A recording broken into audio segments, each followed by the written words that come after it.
When did Americans lose the far superior, amazing, beautiful accent that is the British accent, and why did they go to a more inferior version? Maybe you've never I'm sorry, the title of this is When Did Americans Lose the British Accent? thought of it this way, but colonial Americans spoke and behaved far closer to British than to American. Many early Americans still considered themselves British in the colonial days, hence patriots versus loyalists. But when did the American brand actually start? When did we stop bowing, start shaking hands, and stop speaking British? Let's address a myth first. The American accent isn't some sort of new invention. It's actually an old I'm calling Scouse better? Oh, hell no.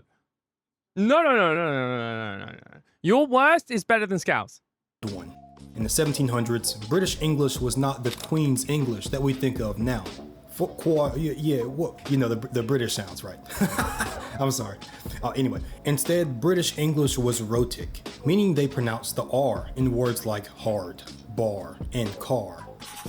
At the back end of the American Revolution, around the mid to late 1700s, the London elites began practicing non-roticity to sound more sophisticated and avoid association with the ungrateful younger brothers overseas, yes, but mostly to distance themselves from the poor, low-born people around.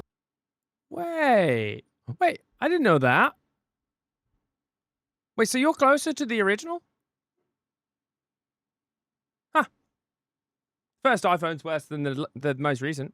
Them. And this is really neat. The Americans were new and demanding independence, so you'd think they would be the ones to quickly change the way they speak, but that's just not the case. Americans didn't develop a new accent. We just kept the one we had and gradually changed it while England moved on considerably sooner and far more intentionally. Put another way, before and during the Revolution, the average redcoat and the average patriot were speaking with similar accents. So, in practice, the American accent kind of froze many of the English sounds of the 1700s. So it's basically more like a time capsule of, the poor accent, right? Let's just throw a picture of Kimbo slicing for the crack of it. Yeah, it does seem that. It does seem that way, yeah. King George III of back then probably sounded a lot more American than King Charles. Ooh. Somebody please give me a good explanation as to why this portrait looks the way it does. We stayed Elizabethan, and they went posh. I am willing to concede that our royal family, especially the men, are haunting looking.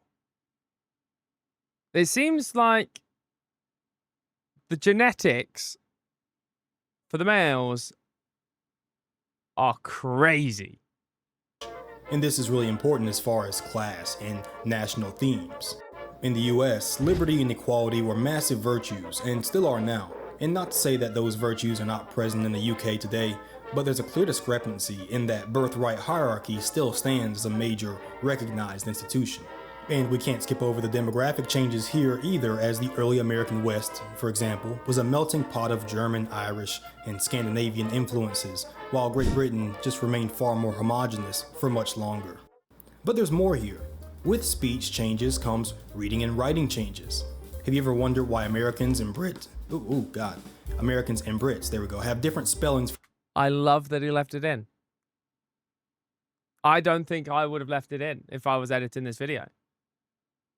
But I love that. Now I just feel like he's just going off the top of the dime. I love the authenticity. There was a voice crack in this. It's great.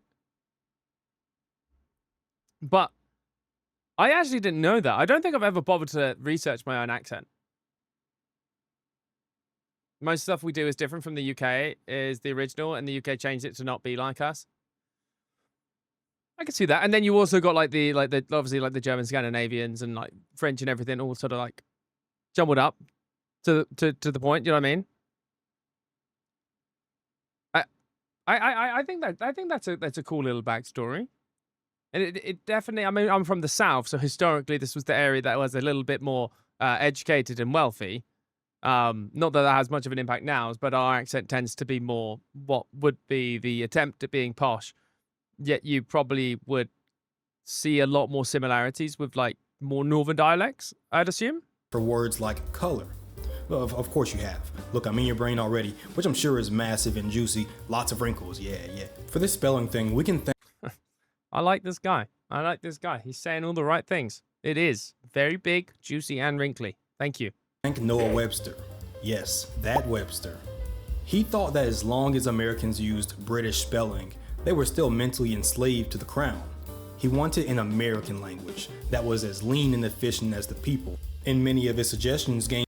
Rolled up. You were all saying that we changed just to be different from you. It appears you also changed just to be different from us. It swings and roundabouts. We're both petty. But now we're bromies. Gained massive traction in the late 18th century and stuck around till today. He chopped the U out of honor. He flipped the RE in theater to theater.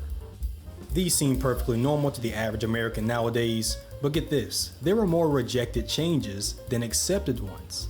I'll show you a few, and I think you will like curious. this. I'm He curious. wanted to change tongue to tongue, believe to believe, machine to machine, soup to soup, daughter to daughter, head to head, and my personal favorite, women to women. And I really like this one, but because first it's just funny, all right? And secondly, it cleans up that weird pronunciation dilemma we have with the singular and plural sounding nearly identical when read. Don't defend this. Don't defend what that man was trying to do. That's doing too much. This guy is saying, that it solves a dilemma. No, not once have I ever said woman, right? And gone, oh, God. The spelling just makes no sense for how I'm meant to say it. Oh, my. Not once. For women. Literally, which was a problem even back then. Webster's solution was practical, and guess what? Most Americans still vocalize women just as Webster had it spelled. But his superior spelling was ultimately rejected because people found the spelling to be too ugly. Let me know. I mean, we did make the Boston Harbor into a teacup, so we did it first. You did. You know, I'm not even mad. You know, at the price of that tea. So you just wasted good tea. At least drink it in protest. Drink all of it so that we couldn't have it. But just to waste good tea. It's outrageous. In the comments, which alternative Webster spelling should we reintroduce today? And None of them! None of them! I'm not even from America and I would be annoyed. I'd be annoyed. I need to hear them again. None! tell me how we should fix this women problem. No, we don't have a women problem. This man said my brain was big, wrinkly, and juicy. And then in the same breath, he's making an argument for silly words. Oh man, that sounds bad, but you know what I mean. The point here is that the speech changing along with the spelling was an attempt at a psychological breakaway from the British, and it worked. Sooner or later, Webster was able to rewire the American brain to see Britishness as an extra, unnecessary piece of baggage. By 1790, acting British was socially dangerous. If you carried yourself like a duke, people assumed you wanted the redcoats back. They thought you were, a bit posh, perhaps bougie. Being practical, common, maybe even a bit plain was valuable both for the theme of equality as well as distance from Brittany. Right, but you had me, right? It's being extra, it's, you don't want to be that extra Britishness, just being all posh and pretentious. No, I got that. But then in the same breath, it was like to appear, like they say common, right? We know what that means is they sound simple, right? Like they're a bit like, a little bit, not as intelligent. That's what they're implying, right? I don't think that's a good thing. I mean, get back at us by changing it a little bit, split off from that. But I feel like if your alternative is like pretentious, wise guy, smart ass, and then the other one is just stupid. Now, stupid, probably with fucking 2 O's, whatever that guy's trying to do. I don't think that's the intended effect. Because do you know what? You're going like, we don't want to be like these guys. These guys are going, what the? Okay, maybe it wasn't the worst thing. Just made that common noun up, but funny how you know exactly what I mean. Take a handshake, for example.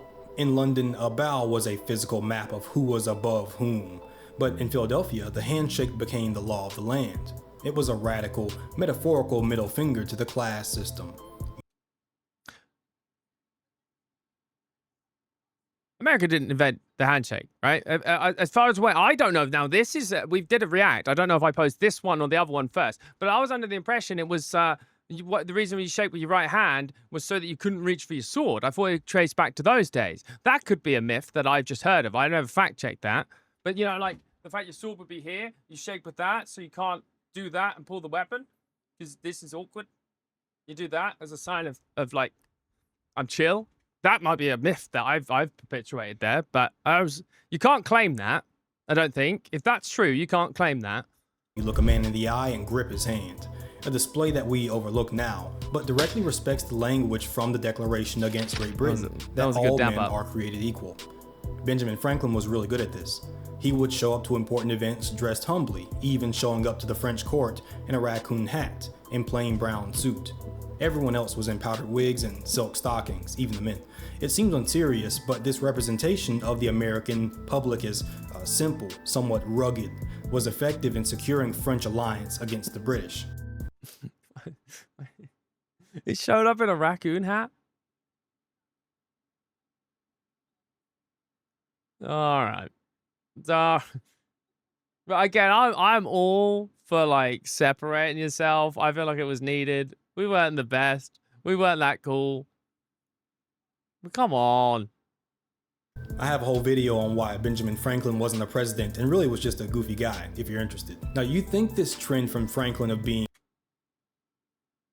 No, not go down that road. Carry on with the video. Distinctly rustic and specifically anti-posh to contrast against the British would have translated to other founding fathers and early presidents.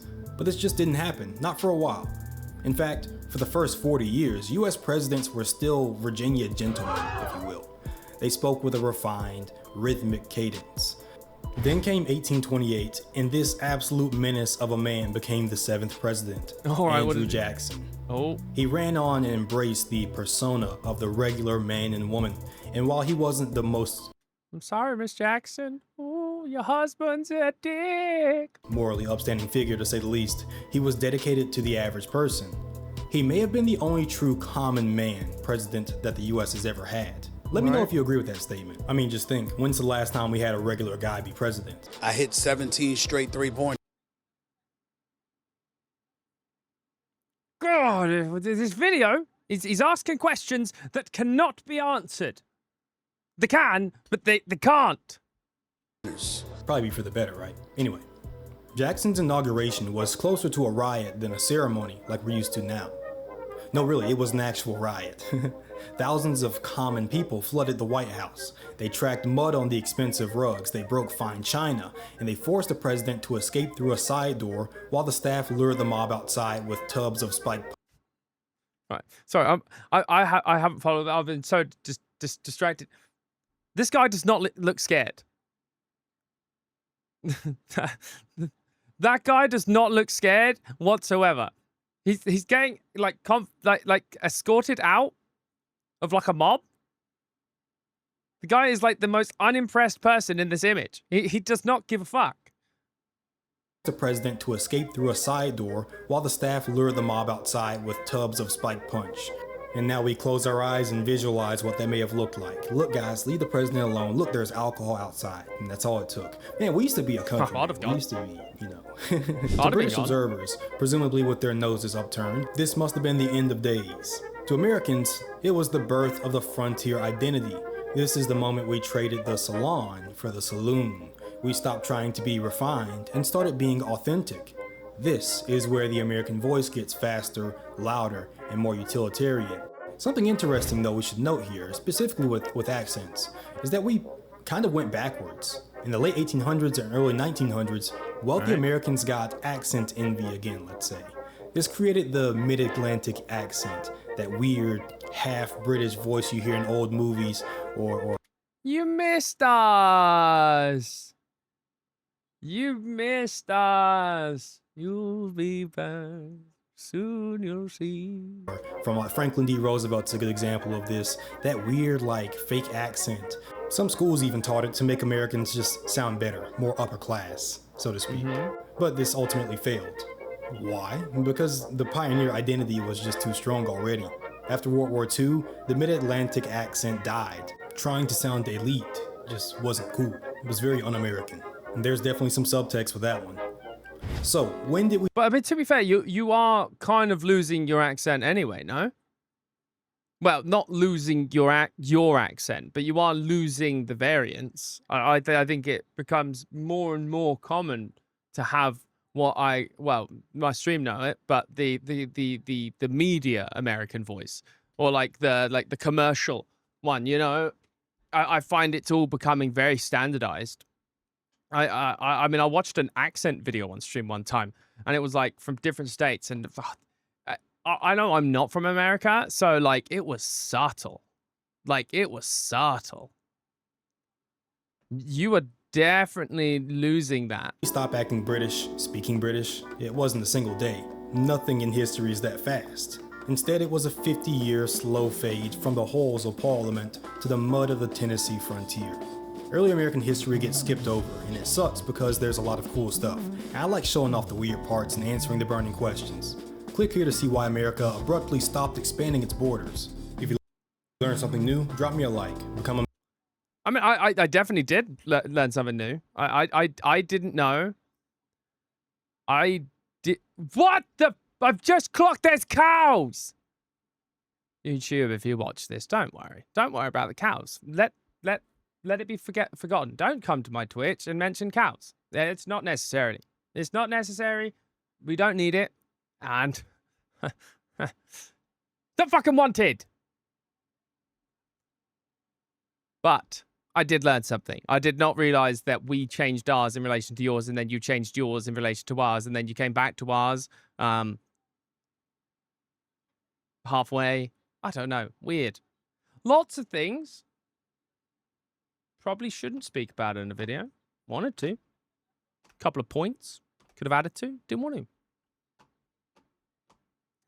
What do you think about it all? Would you like the British accent? Would you like the words to change? Or are you happy with how it is? But I appreciate you watching. You take care. And remember, rock, flag, and eagle. Caw.